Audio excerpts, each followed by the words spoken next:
Hello everyone, मैं Supriya Sonalika political science के इस क्लास में आप सभी का स्वागत करती हूँ। आज जो हमारा ये क्लास है पीजी सेमेस्टर 1 के स्टूडेंट्स के लिए है। साथ ही साथ यह क्लास यूजी सेमेस्टर 1 के स्टूडेंट्स के लिए भी है।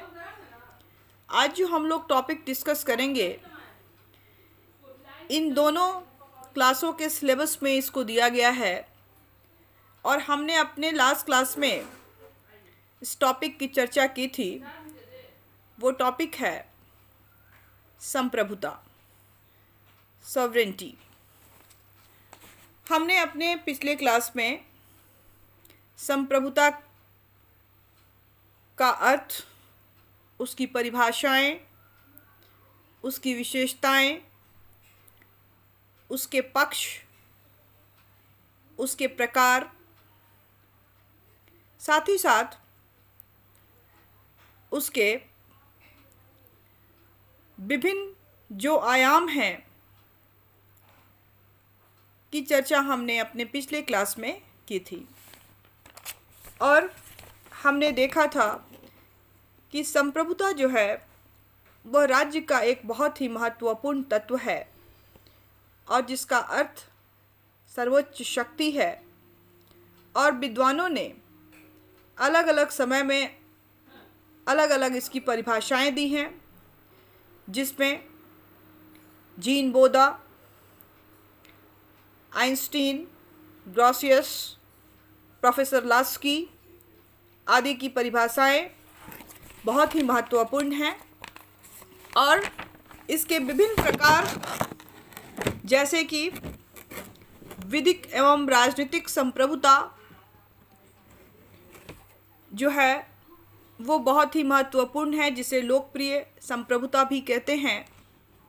और इसके 5 जो विशेषता है, जिसमें पूर्णता, सार्वभौमिकता, अदेयता, स्थायित्व और अविभाज्यता जो है इसकी प्रमुख विशेषताएं हैं।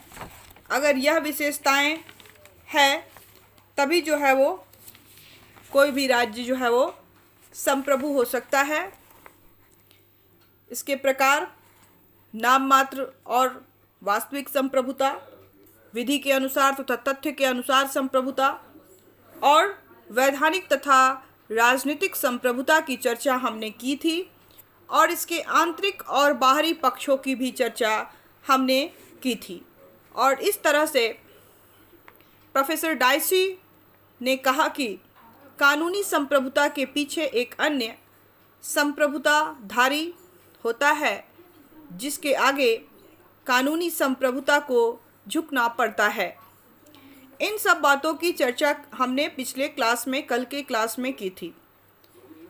तो संप्रभुता की परिभाषा, विशेषताओं के आधार पे हम कह सकते हैं कि संप्रभुता एक सर्वोच्च सत्ता का प्रतीक है। लेकिन प्रश्न यह उठता है कि संप्रभुता का स्वरूप कैसा हो? क्या उसकी सत्ता एक व्यक्ति के हाथों में हो या उसकी सत्ता कई व्यक्तियों के हाथों में हो? उसकी शक्ति की सीमाएं क्या हो? इस विषय को लेकर 2 मतभेद उभरते हैं, सामने आते हैं। जिसमें पहला जो मतभेद जो है एकलवादी या एक तत्ववादी है और दूसरा मत बहुलवादी के नाम से जाना जाता है। तो आज हम संप्रभुता के एकलवादी सिद्धांत की चर्चा करेंगे। इसके बाद हम बहुलवादी सिद्धांत की चर्चा करेंगे और वर्तमान परिवेश में संप्रभुता के समक्ष क्या चुनौतियां आ रही हैं, इनको चुनौतियां कैसे दी जा रही हैं, इन सब की चर्चा हम आज के क्लास में करेंगे। तो स्टार्ट करते हैं हम लोग। एकलवादी संप्रभुता या इसको एक तत्ववादी संप्रभुता या अद्वैतवादी संप्रभुता के नाम से भी जाना जाता है। और एक तत्ववादी सिद्धांत के अनुसार विधि संप्रभु का आदेश है। शक्ति के संकेंद्र एक व्यक्ति या एक समूह के पास होना चाहिए, लेकिन शक्ति की सीमाओं को लेकर विचारकों में मतभेद है। ये मतभेद इस बात पर आधारित है कि व्यक्ति को कितनी स्वतंत्रता प्रदान की जानी चाहिए या प्राप्त होनी चाहिए, और इसके लिए 3 विचार सामने आते हैं। पहला जो विचार है वो है अमर्यादित संप्रभुता। इस प्रकार के संप्रभुता के समर्थक जीन बोंदा, Thomas Hobbes, John Einstein, Jeremy Bentham जैसे विचारकों का नाम आता है, और इस मत के अनुसार संप्रभुता प्रत्येक राज्य के लिए अनिवार्य है। संप्रभु की शक्ति असीमित और अबाध्य है। उस पर किसी भी सत्ता का नियंत्रण नहीं होता है। वह किसी भी शक्ति से मर्यादित नहीं होती है। संप्रभु की इच्छा ही कानून है। यह निरंकुश, सर्वशक्तिमान, अस्थायी और अहस्तांतरणीय है। सीमित संप्रभुता अपने आप में एक विरोधाभास है। जनता संप्रभु को पदस्थ नहीं कर सकती। व्यक्तिगत स्वतंत्रता राज्य के विधियों पर निर्भर करती है। ये सभी विचारक राजतंत्र के समर्थक हैं। सर्वप्रथम बोंदा ने अमर्यादित संप्रभुता को परिभाषित किया। उनके अनुसार कानून निर्माता और प्रवर्तक के रूप में राजा सर्वोच्च था, अतः उसके अधिकारों को सुनिश्चित करने के लिए ईश्वरीय कानून की सहायता की आवश्यकता नहीं थी। राजा की सर्वोच्चता एक प्रामाणिक तथ्य थी। यह निरंकुश सत्ता कानूनों से बंधा हुआ नहीं था। संप्रभुता शाश्वत होती है क्योंकि राज्य की एकता और स्थायित्व की यही एक विशेषता होती है। इस सोच के विचारक में हॉब्स का नाम भी संप्रभुता प्रमुखता से आता है। उल्लेखनीय है कि वे एक सामाजिक समझौता सिद्धांत के आधार पर इससे यह सिद्ध करने का प्रयास करते हैं कि संप्रभु समझौते का भाग नहीं है, इसलिए वह किसी प्रकार से बाध्य नहीं है। हॉब्स के मत में संप्रभुता प्रत्येक राज्य के लिए अनिवार्य है। यह अविभाज्य और असीम है। इसके अभाव में शांति और अच्छी सरकार संभव नहीं है। चर्च भी प्रभुसत्ता के अधीन है। ठीक इसी प्रकार बेंथम भी कहते हैं कि कानून का स्रोत प्राकृतिक कानून ना होकर राज्य की प्रभुसत्ता है, लेकिन मर्यादित संप्रभुता की स्पष्ट व्याख्या जॉन आइंस्टीन ने की है। इन्होंने कहा है कि विधि सत्ताधारी का आदेश है। ये एक ऐसा आदेश है जो एक उच्च व्यक्ति के द्वारा निम्न व्यक्ति को दिया जाता है। समाज के अन्य सभी सदस्यों की स्थिति पराधीनता की होती है। संप्रभु को व्यक्ति की आज्ञाकारिता प्राप्त होती है। यह आज्ञा पालन निरंतर, स्थायी, नियमित और स्वभावश होना चाहिए। किसी व्यक्ति द्वारा अस्थायी तौर पर शक्ति प्राप्त करने से वह सत्ताधारी नहीं होता है। इस तरह से इन विचारकों ने अमर्यादित संप्रभुता की बात की है। अब हम देखते हैं इसका दूसरा जो भाग है उसको, वो है मर्यादित संप्रभुता। इस मत के समर्थक जॉन लॉक और मॉन्टेस्क्यू हैं। इस धारणा के अनुसार संप्रभुता को सीमित और मर्यादित होना चाहिए।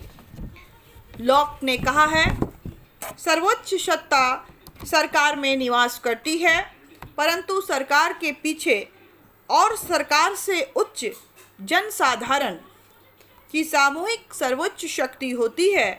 अतः राज्य में सर्वोच्च शक्ति दो होती है, एक सरकार की और दूसरी जनता की, किंतु यह दोनों प्रकार की शक्तियों का प्रयोग एक समय में पर नहीं होता तथा एक साथ साथ नहीं होता है।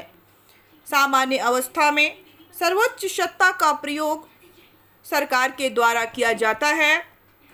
जब तक सरकार बनी रहती है तब तक जनता की शक्ति सुषुप्त अवस्था में पड़ी रहती है, किंतु जनता को जब यह विश्वास हो जाता है कि उसके प्रतिनिधियों ने उसकी आस्था का दुरुपयोग किया है, तो वे अपने सर्वोच्च शक्ति का प्रयोग कर सरकार में परिवर्तन कर सकती है। संप्रभु को नियंत्रण के लिए जनता को कुछ नैसर्गिक अधिकार प्राप्त हैं, जिसका उल्लंघन संप्रभु भी नहीं कर सकता है। लॉक का कहना है कि प्रत्येक व्यक्ति के पास कुछ प्राकृतिक अधिकार प्राप्त हैं, जिसका निर्माण राज्य से पूर्व है।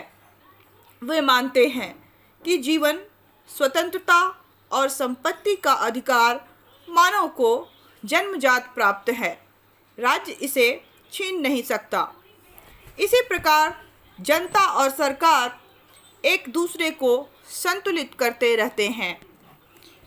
इसके बाद मॉन्टेस्क्यू ने अपनी विचार दी हैं मर्यादित संप्रभुता के बारे में, और उन्होंने कहा है कि सरकार के तीनों अंग, कार्यकारिणी, विधानमंडल और न्यायपालिका की स्वायत्तता पर बल दिया है।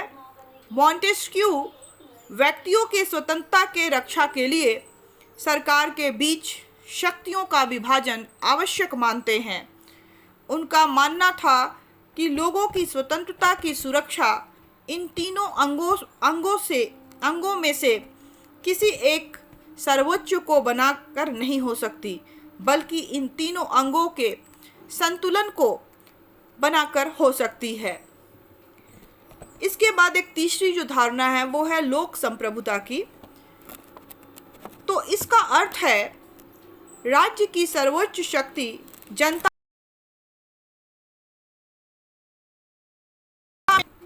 में निहित होती है और जनता ही शक्ति का वास्तविक स्रोत है। लोकप्रिय संप्रभुता की सर्वप्रथम मांग कॉन्सिलियस आंदोलन के समर्थकों के द्वारा उठाई गई थी, लेकिन इस मत के प्रतिपादक जे रूसो को माना जाता है। इस सिद्धांत के अनुसार राज्य की सर्वोच्च शक्ति जनता में है। ये विचार साधारणतया नैतिक आधार पर जनसाधारण को संप्रभुता का उपयुक्त पात्र मानती है। यह गणतंत्र को एक अच्छी शासन प्रणाली मानती है और एक अच्छी शासन प्रणाली का आधार समझती है। सामान्य शब्दों में लोकप्रिय संप्रभुता का सिद्धांत प्रभुसत्ता की कानूनी संकल्पना के नैतिक और दार्शनिक आधार को प्रदान करती है। तो ये उसका जो है एकलवादी जो सिद्धांत है, उसके अंतर्गत जो विभिन्न विचारक जो हैं ने जो इसकी व्याख्या की है संप्रभुता की और अमर्यादित रूप में, उसकी चर्चा हमने की। अब हम देखते हैं कि जो उनका दूसरा जो सिद्धांत है संप्रभुता का, जिसे बहुलवादी सिद्धांत कहते हैं, तो उसमें क्या बातें कही गई हैं, उसमें कौन सी बातें हैं, ये इसमें और उसमें क्या अंतर है। तो बहुलवादी जो सिद्धांत का जो उदय है वो संप्रभुता के एकलवादी जो सिद्धांत है उसके प्रतिक्रिया स्वरूप जो है वो हुआ है। और बहुलवाद राज्य के नष्ट या उन्मूलन की बात नहीं करता, बल्कि राज्य की शक्तियों को सीमित करने की बात करता है। इस विचारधारा को प्रतिपादित करने का श्रेय जर्मन समाजशास्त्री गिरके तथा अंग्रेजी साहित्यकार मैटलैंड को जाता है। इस धारा के प्रमुख समर्थकों में लियो दुंगी, हुंगो कैप, हेराल्ड जे लास्की, बार्कर, मैकाइवर और मिस फॉलेट का नाम है, प्रमुख है। ये विचारक सत्ता के विकेंद्रीकरण के विरुद्ध हैं। बहुलवादी विचारक मानते हैं कि संप्रभु कोई असीम शक्ति नहीं हो सकती, अधिक से अधिक इसे राज्य का कृत मान सकते हैं, गुण नहीं। यह अखंड नहीं होती, बल्कि राज्य की आज्ञा अपनी इच्छा से मानते हैं, राज्य के दबाव के कारण नहीं। मानव समाज के निर्माण में बहुत सारे संगठनों की भूमिका रही है। प्रत्येक समाज का अपना योगदान है। इसका मानना है कि समाज का स्वरूप संघीय है, इसलिए सत्ता भी संघीय होनी चाहिए। राज्य कितना भी गरिमामय या शक्तिशाली संस्था क्यों न हो, परंतु समाज की अनेक संस्थाओं में से एक राज्य संघों का संघ है। इसका मानना है कि संप्रभु की धारणा निर्जीव एवं निरर्थक हो चुकी है, इसे राज्य की सिद्धांत से निकाल देना चाहिए। बहुलवादी एकलवादियों के विपरीत यह मानते हैं कि कानून संप्रभु की आज्ञा नहीं, वरन सामाजिक समरसता की शर्त है, क्योंकि विधि की उत्पत्ति राज्य से पूर्व है। सभी महत्वपूर्ण कानून समाज की देन है। यह समुदाय की सही या उचित भावना पर आधारित होती है। अब हम देखेंगे बहुलवादियों की मान्यताएं। तो बहुलवादियों की क्या मान्यताएं हैं? तो इसकी जो पहली मान्यता है वह यह है कि राज्य और समाज पर्यायवाची नहीं है। राज्य समाज का एक समुदाय है, अतः संप्रभुता केवल राज्य में ही नहीं बल्कि समाज के अन्य समुदाय में भी निहित होती है या होनी चाहिए। दूसरे जो इसकी मान्यता है वह यह है कि समाज में अनेक मानव संगठन या सहचर्य राज्य से स्वतंत्र अस्तित्व रखते हैं। समाज के कुछ सहचर्य राज्य के अधिक पुराने और महत्वपूर्ण हैं। राज्य ना तो श्रेष्ठ है और ना ही इनका जन्मदाता, अतः वह केवल सामान्य हित के संरक्षण के कारण लोगों की निष्ठा की मांग करता है। अगली जो इसकी मान्यता है वह यह है कि जिस प्रकार राज्य का अपना व्यक्तित्व और इच्छा होती है, ठीक उसी प्रकार अन्य समुदायों का भी अपना व्यक्तित्व तथा इच्छा होती है।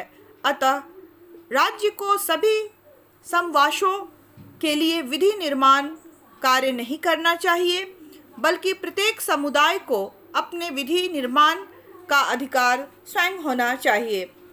अगली जो इसकी बहुलवादियों की मान्यता है वह यह है कि राज्य का प्रमुख कार्य उन परिस्थितियों का निर्माण करना होता है जिससे व्यक्ति का अधिकतम विकास हो सके।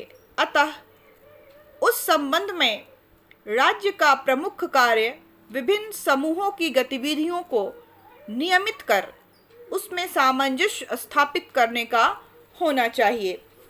तो ये विचार जो है बहुलवादी विचारधारा जो है उसके अंतर्गत है बताया गया है। क्योंकि यह जो है एकलवादियों की तरह राज्य को सर्वोच्च शक्ति जो है या उसका नहीं मानती, बल्कि जो है वह बोलती है कि यह जो है सभी राज्य के विभिन्न जो अंग होते हैं उसमें जो है वो ये बची होनी चाहिए। अब हम देखते हैं कि जो वर्तमान परिप्रेक्ष्य में है, बहुलवादियों या संप्रभुता के समक्ष क्या चुनौतियां हैं, उन चुनौतियों का अध्ययन जो है वो अब हम करेंगे।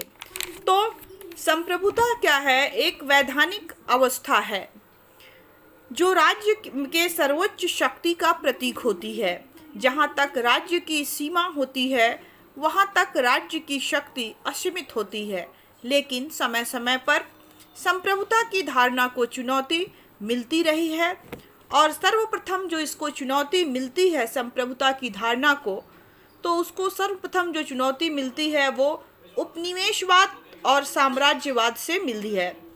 संप्रभु इस धारणा पर आधारित है, संप्रभुता इस धारणा पर आधारित है कि प्रत्येक राज्य वैधानिक दृष्टि से समान है, लेकिन उपनिवेशवादी और साम्राज्यवादी ताकतों ने संप्रभुता के इस तत्व का ध्यान अपनी आर्थिक और राजनीतिक स्वार्थों के कारण नहीं रखा।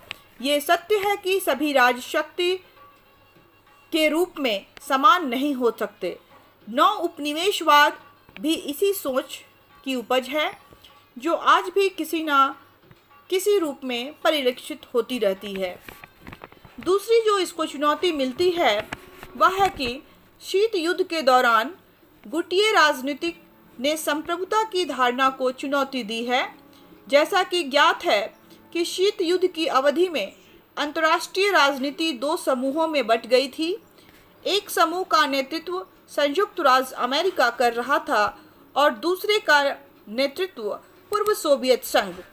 ये विभाजन का आधार वैचारिक होने के साथ साथ दो राजनीतिक व्यवस्थाओं, दो विकास प्रणालियों और दो मूल्यों का भी था।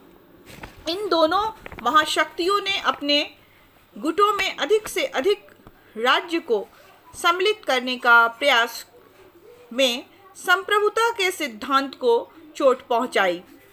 तीसरी जो जो चुनौती मिलती है, वर्तमान समय में वैश्वीकरण के युग के नाम से जाना जाता है। वैश्वीकरण की प्रक्रिया ने संप्रभुता को नए ढंग से परिभाषित करने का प्रयास किया है, जिसको इस तरह के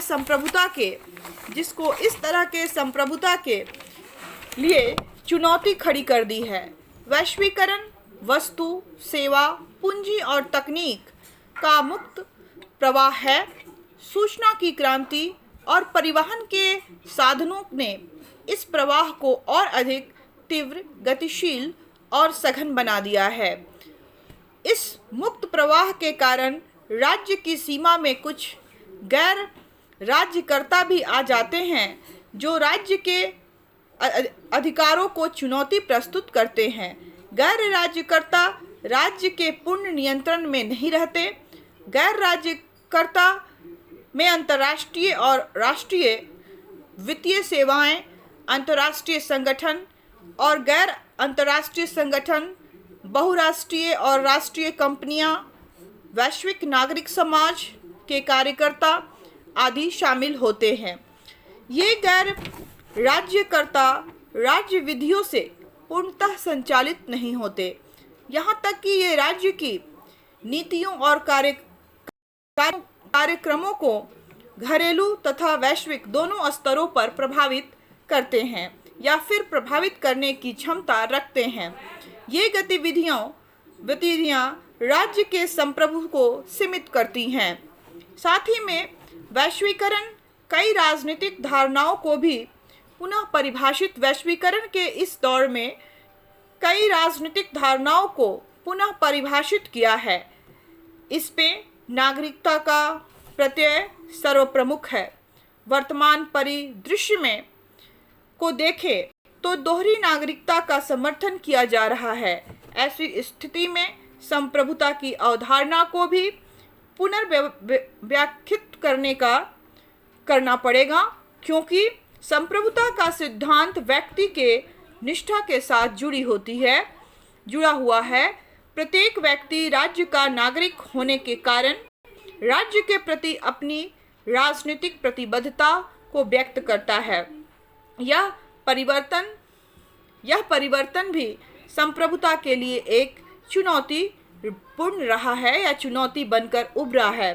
निस्संदेह वैश्वीकरण के समय में किसी भी राज्य के आंतरिक एवं बाह्य घटना पर पूर्ण नियंत्रण नहीं है, किंतु इसका अर्थ यह नहीं है कि संप्रभुता का महत्व समाप्त हो गया है।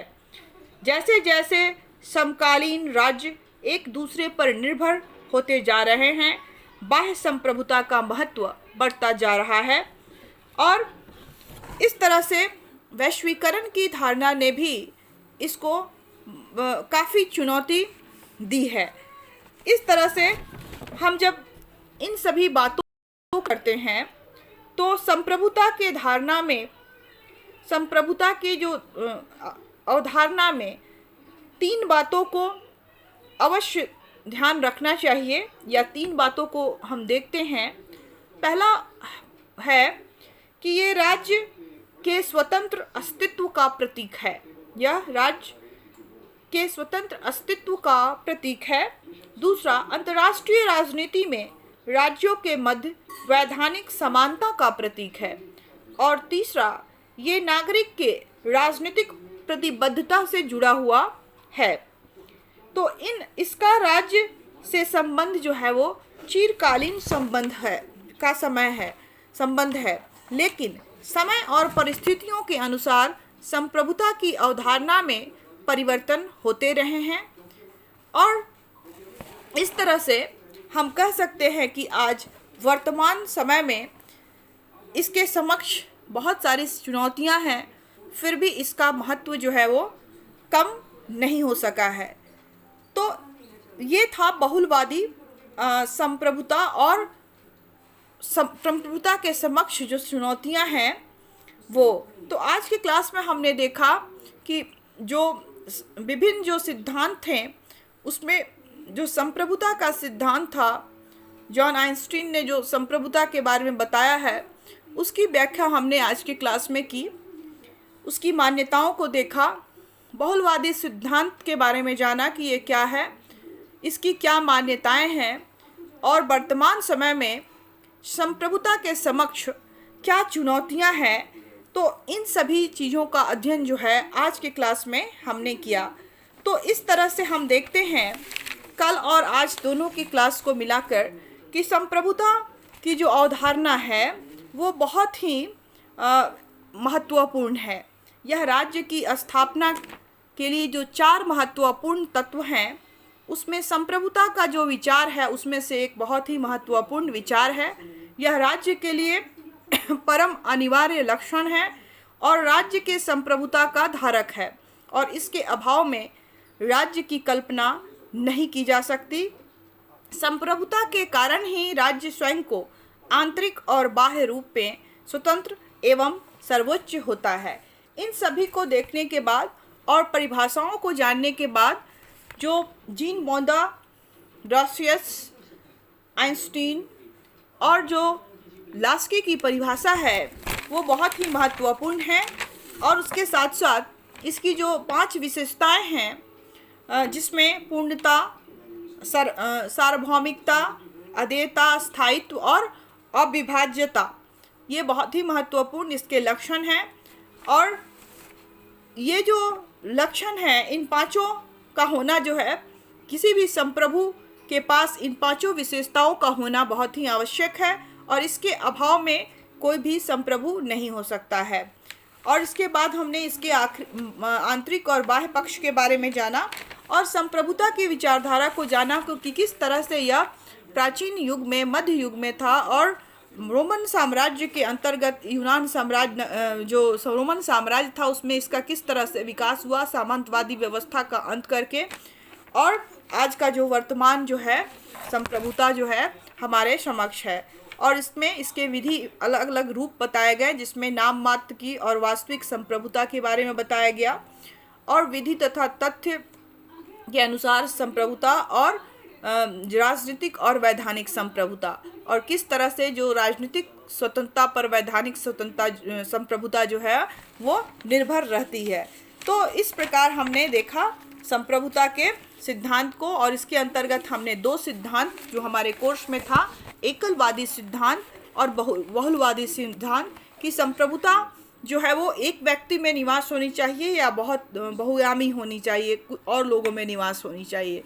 तो इसके अंतर्गत हमने देखा कि जॉन आइंस्टीन, हॉब्स, और उसके बाद जो अमर्यादित संप्रभुता थी उसके बारे में बताया हॉब्स ने, और आप जो है आइंस्टीन है उन्होंने। और उसके बाद जो मर्यादित संप्रभुता है उसको परिभाषित किया, उसके बारे में बताया लॉक ने, मॉन्टेस्क्यू ने, और जे रूसो ने लोकप्रिय संप्रभुता के बारे में बताई। फिर हमने बहुलवादी जो इसकी दूसरा सिद्धांत था उसकी चर्चा की, और इसके समक्ष आने वाली चुनौतियों को हमने देखा। तो ये हमारा क्लास था। आज का जो क्लास है हमारा यहीं समाप्त होता है। आई होप आपको सब कुछ समझ में आया हो। अगर कोई प्रॉब्लम हो तो आप कमेंट सेक्शन में जाके अपने क्वेश्चंस वहाँ रख सकते हैं। बहुत जल्द हम फिर नए क्लास के साथ, एक नए टॉपिक के साथ आपके सामने फिर मिलेंगे, हम एक नए विचार के साथ, एक नए क्लास के साथ। तब तक के लिए घर में रहें, सुरक्षित रहें, पढ़ते रहें। Thank you all of you.